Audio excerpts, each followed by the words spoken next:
The winter sky over Virginia sagged low, a ceiling of gray pressing down on the bare trees and the stiff fields. In 1792, when the Bertram plantation was razed, its builders claimed permanence. They built columns to rival temples, staircases to echo in eternity, and windows that stared out across the land like the cold eyes of ancestors who refused to blink. But permanence is a lie. The house was strong in bone and timber, yet already brittle in spirit, already hollowed by what it demanded to sustain itself. Beneath its polished surface, rot waited. And within those walls lived Sarah's story, a story most never dare to finish. Will you? Legends like Sarah's do not often reach the light. They slip between history and silence, caught in whispers, hidden in archives, remembered only by those who cannot forget. Subscribe now, so you'll be here each time we uncover the truths history tried to bury beneath snow and ash. Your click is the signal to keep weaving these stories together, thread by thread. And while you listen, share where you're watching from. It is striking to see how far a single voice can travel, how many corners of the world converge on one woman's name, even after centuries of silence. Sarah's story stretched across time to reach you here. The Bertram plantation stood on the outskirts of Danville, its fields wide with cotton that swayed like the surface of a pale, restless sea. At its heart was Augustus Bertram, tall and rigid as the white oaks lining the drive, a man who considered softness a threat. His presence filled the air like smoke. His discipline was swift, his words clipped to the bone. Even in silence, his boots striking the wooden floorboards were enough to summon dread. Children ducked their heads. Servants paused mid-step. The entire house seemed to lean toward his sound. Sarah was brought there at 9 years old, pulled from the wagon with an iron collar too heavy for her neck. She remembered her mother's hand being dragged away, remembered how she tried to hold on until the chain wrenched her wrist apart. That moment lived in her bones long after her skin healed. The house greeted her with indifference. No one asked her name. She was simply placed within the walls and expected to serve. Because she was small and quiet, they brought her into the house rather than the fields. At 13, she was tasked with raising the newborn Bertram twins, William and Jonathan, whose mother had died days after their birth. Augustus did not mourn. He dismissed grief as weakness, as softness, as an indulgence for lesser men. He gave no more thought to the loss of his wife than to the felling of a tree. So Sarah raised the boys. She fed them, rocked them through storms, carried them on her narrow hips until her body ached. At night she sang fragments of songs she could barely remember, verses her mother had whispered before being torn away. The boys clung to her in those early years, and in the quiet of the nursery, she almost let herself believe in a strange, fragile peace. But children grow. And when they learned what she was, that peace died. By the time William and Jonathan were 5, they understood that Sarah was not like them. She was not family, not equal, not even human in the way they had been taught to believe themselves to be. Cruelty entered their games the way shadows enter at dusk. They pulled her hair to watch her endure it. They threw their food on the floor so she would eat it from her knees. They ordered her to speak in silly voices until their laughter turned sharp, then punished her for speaking at all. Even as children, they were already hollowing into something colder. Augustus encouraged it, not with words, but with the weight of his presence. He demanded order in all things, rooms arranged, schedules followed, silence obeyed. He believed hierarchy was sacred, and he enforced it like scripture. The fields bore his lash, the barns his screams. Within the house, his silence became a more frightening weapon. Sarah learned to read the tilt of his head, the way his hand lingered on the desk drawer that held his pistol, the way his mouth twisted almost imperceptibly before he chose who would suffer. At night she lay awake, staring at the dark ceiling of the servants' quarters. The walls creaked with shifting timber, doors rattled in the draft, and sometimes footsteps paused at her door. Sometimes they passed by. Either way, she slept with one hand gripping the thin blanket that did little to keep out the cold. Old Mabel, the cook, warned her once, Mind your soul, girl. Ain't no lock strong enough to keep a Bertram man from what he wants. Sarah had no answer. She was too young to speak it, too bound to silence. But she carried the words with her, letting them sink like stones to the bottom of her being. As she grew older, she learned to see the plantation for what it was. The fields, white and endless in summer, were graves in waiting. The barns, heavy with tools and screams, were chapels of cruelty. The men and women who bent their backs under the sun were not counted by their names, only by their yield. And yet, in the stolen hours by the hearth, in whispered fragments of song or murmured prayer, Sarah found glimpses of something the Bertrams could never extinguish. She memorized those silences. She stored them as carefully as her mother's lost voice. By her 22nd year, she had become something strange, half servant, half shadow. She moved through the house like breath through a cracked window, always present, never acknowledged. Her hands no longer trembled. Her eyes no longer wept. She had watched the boys she raised grow into men with faces too hard, voices too sharp, eyes too empty for their years. She had watched Augustus grow slower, though never weaker, his cruelty turning colder as his body aged. But the silence of the house was changing. It no longer pressed. It pulsed. Something beneath the floors, behind the portraits, inside the bones of the place had begun to stir. And Sarah, who had always been quiet, always watchful, felt it long before anyone else. The Bertram house was not simply a place. It was a wound. And wounds, if left to fester, do not bleed forever. In the end, they burn. The silence of the Bertram house did not stay still. It shifted, thickened, grew heavier as years pressed down upon its walls. The twins, William and Jonathan, had crossed into their manhood, yet nothing of them spoke of maturity. One carried himself with the brash impatience of a man who believed the world already belonged to him. The other moved slower, quieter, his stillness sharper than a blade. They were two reflections of Augustus himself, one loud and quick to strike, the other cold and methodical. Together they were mirror and shadow, yet both hollow, their insides carved by a father who believed cruelty was the only legacy worth handing down. Sarah watched them with the stillness she had perfected. They had once clung to her when storms shook the windows. They had once rested their heads in her lap, their tiny fingers wrapped around her wrists. But those memories withered, replaced by voices that barked her name as though she were no more than furniture. They snapped their fingers for water. They laughed when she stumbled. Their eyes studied her the way a hunter studies a cornered animal, both curious and contemptuous. She did not answer their cruelty with defiance. She gave them silence, and silence unsettled them more than protest ever could. The house itself seemed to lean closer to her as the years passed. The portraits along the walls, their painted eyes shadowed by dust, seemed to tilt forward when she passed. The floorboards under her bare feet groaned as though remembering things too heavy to carry. In the still hours of night, she thought she heard something moving behind the walls, not rats, not wind, but memory. Memory has a sound. It is softer than breath, but sharper than knives. One evening, she carried clean linens into the east wing and stopped outside Jonathan's study. The door was cracked. Their voices carried. They were speaking of wills and inheritances, of land divided and fortune secured. William laughed a hard laugh, bitter as iron, while Jonathan's words were low, precise, deliberate. "Father will not live forever," Jonathan said, and though it was true, Sarah felt the words spread through the walls like smoke.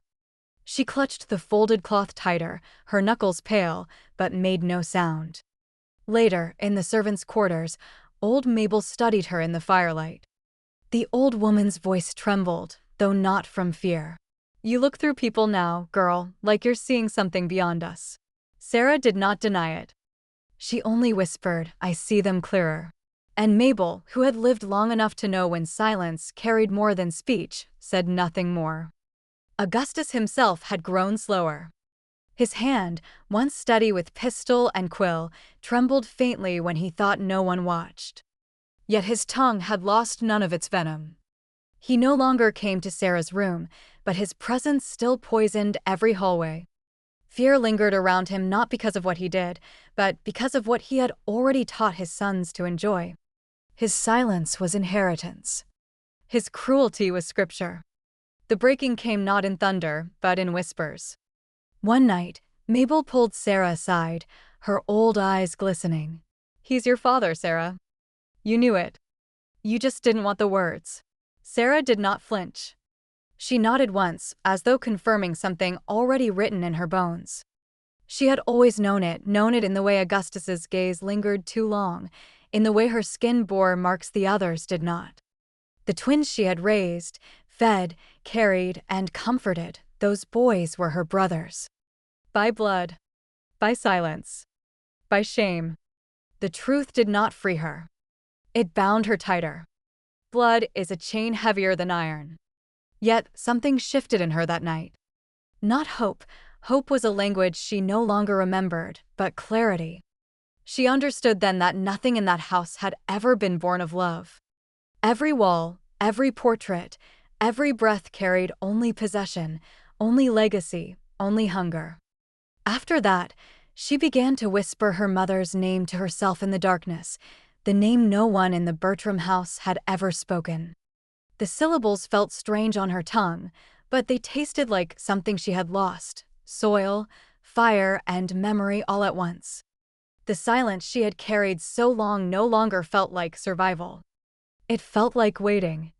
The twins carried themselves as masters already, their cruelty sharpening into ritual. William demanded punishments for the smallest slights, his voice carrying like thunder through the fields. Jonathan observed with that unsettling stillness, writing notes in a leather-bound book while a boy's back split open beneath the lash. They no longer saw Sarah as anything but a fixture of the house, useful and replaceable. Yet beneath their mockery, there flickered something else, an attention neither of them dared to name. Sarah's silence deepened, but not with fear. She became still as stone, watching, listening, collecting. The house pressed closer. The portraits leaned nearer. The floorboards moaned under the weight of truth.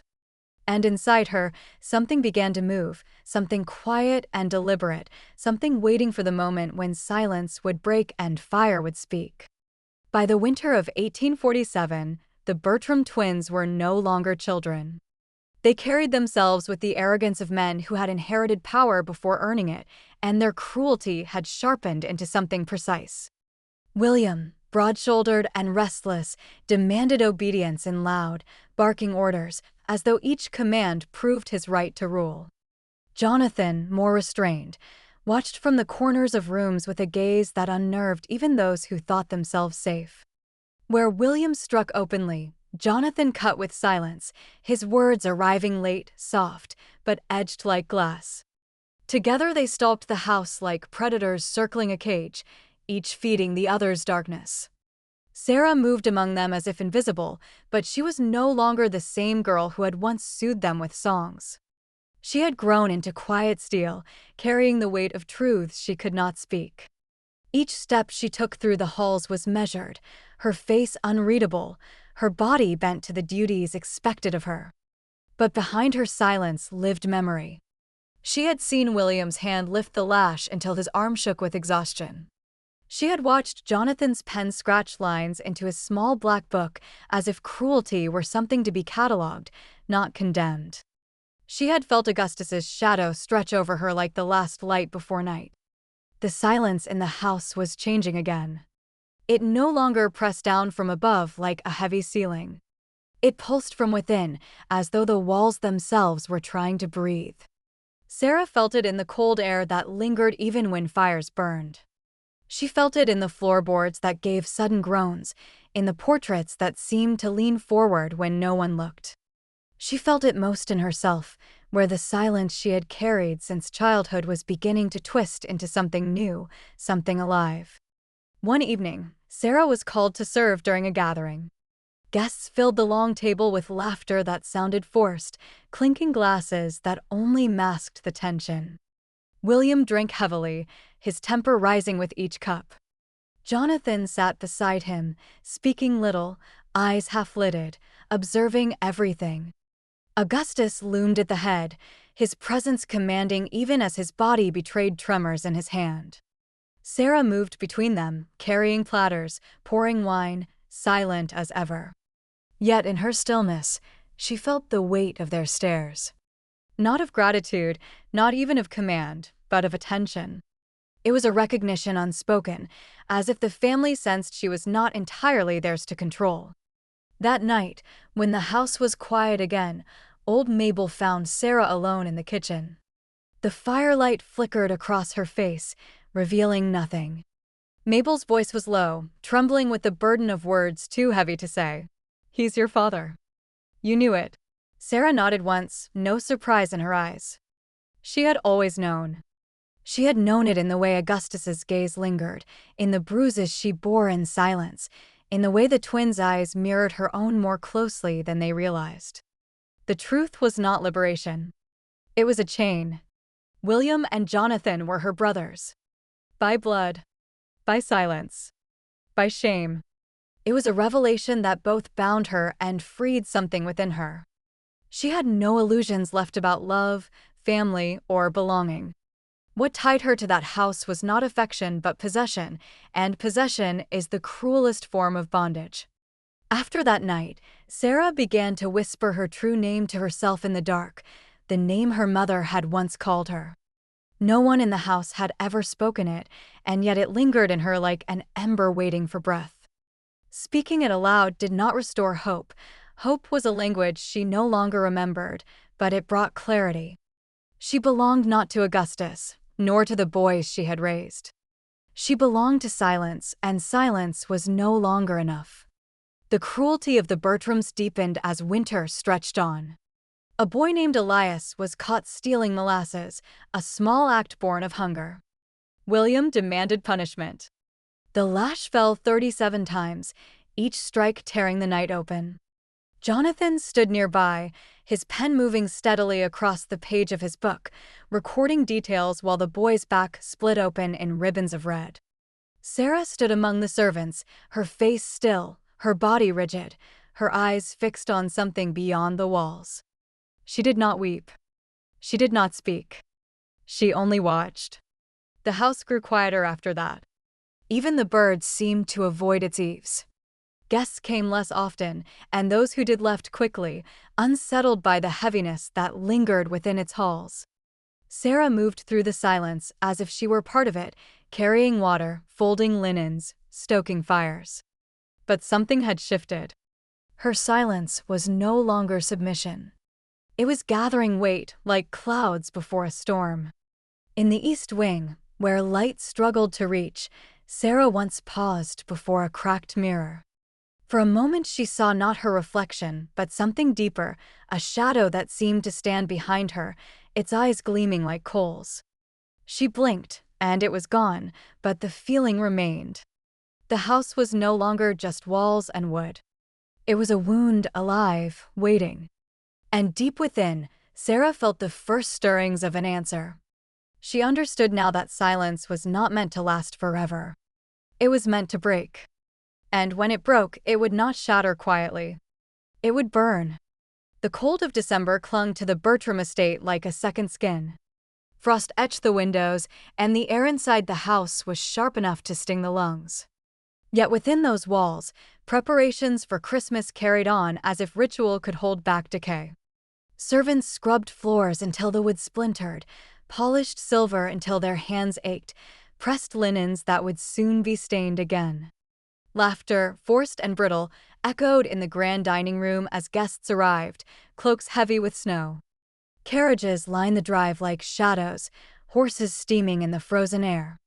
From the outside, the Bertram house shone with warmth and celebration, but inside, the silence Sarah carried had reached its breaking point. She moved among them unnoticed, as always. Her dress was plain, sleeves rolled to her elbows, apron spotless. Her hands poured wine, offered gingerbread, replaced candles. The men saw her only when they needed her. The women avoided her eyes. The twins laughed too loudly, their cruelty disguised as wit, while Augustus sat at the head of the table, iron still in his gaze though his body trembled faintly with age. Sarah's silence wrapped around her like armor, and in that silence she counted each moment, each step, each breath. Outside, snow began to fall, covering the fields in a stillness that felt almost holy. Inside, the air thickened with heat from the hearths and the weight of secrets unspoken. Sarah slipped away when no one looked. Down into the cellar she went, where oil cans sat heavy beside the coal bin. She carried them one by one, her movements slow, deliberate, careful not to spill until she reached the halls.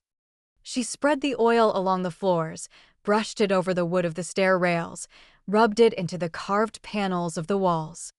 In the east corridor, where Elias had bled beneath the lash, she let it soak deepest.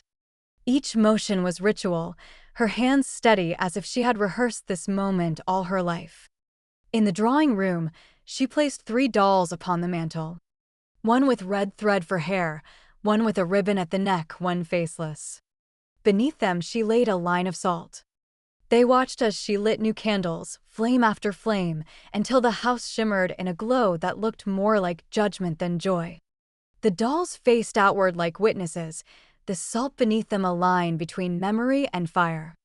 When the last guest had retired, Sarah moved through the house one final time. She folded blankets in the parlor, adjusted curtains, cleared the dining room of silver, but left the candles burning low. The house seemed to breathe with her, the walls expanding and contracting, the portraits leaning closer. Each creak of the floorboards was not a warning, but an agreement. Near midnight, she climbed to the attic. From its narrow window, she looked out over the white fields, the dark quarters, the barn still glowing faintly with lamplight. Snow swirled in the wind, muffling all sound. She struck a match and held it until the flame kissed her skin. There was no prayer on her lips, no cry of defiance. Only breath. She watched the flame die, then struck another. Descending the stairs, she paused at the landing, turned, and for the first time looked down upon the house as though it were something separate from her. Then she let fall a single rag soaked in oil, its edge already burning. The flame spread quickly, hungrily, racing across the floor like blood to a wound. The walls caught first, then the curtains, then the portraits that had watched for generations. Smoke climbed the ceilings, black and thick, curling around chandeliers until glass shattered. The fire did not scream, it claimed. It swallowed laughter still clinging to the walls, swallowed cruelty etched into wood, swallowed the very breath of the Bertrams. Augustus was found in his study, the desk collapsing over him as flames ate through oak. William and Jonathan stumbled into the east corridor, one hand thrown over the other, mouths open in silent screams that no one heard. Guests awoke too late, doors blocked by smoke, windows sealed by frost and heat. The house moaned as its beams cracked, the sound like a confession torn from the throat of something too proud to bend. Through it all Sarah walked slowly, her steps steady, untouched by panic.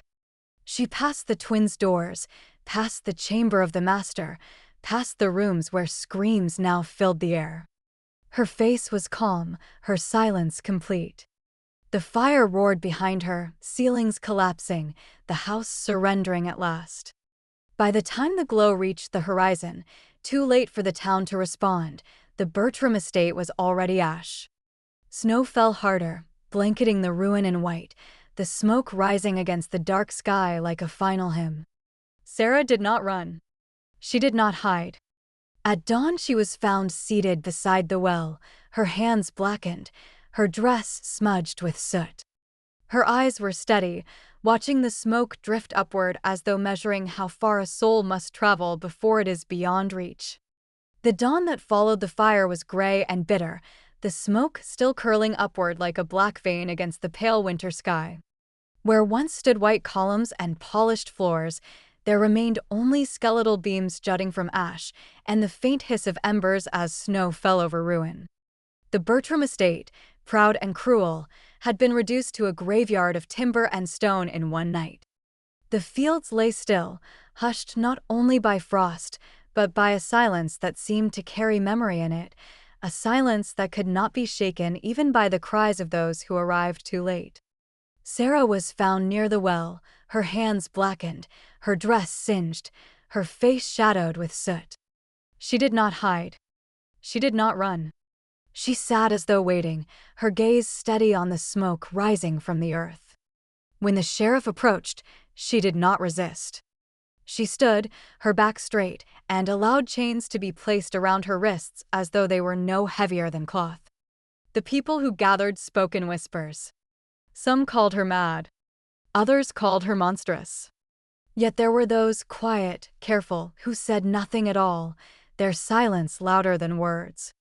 The trial came quickly. The courthouse in Danville filled with faces, pale and expectant, as though each had come not for justice, but for a spectacle. Sarah walked in under guard, her shoulders unbowed, her eyes fixed ahead. She wore a borrowed dress too large at the shoulders, too thin for the cold.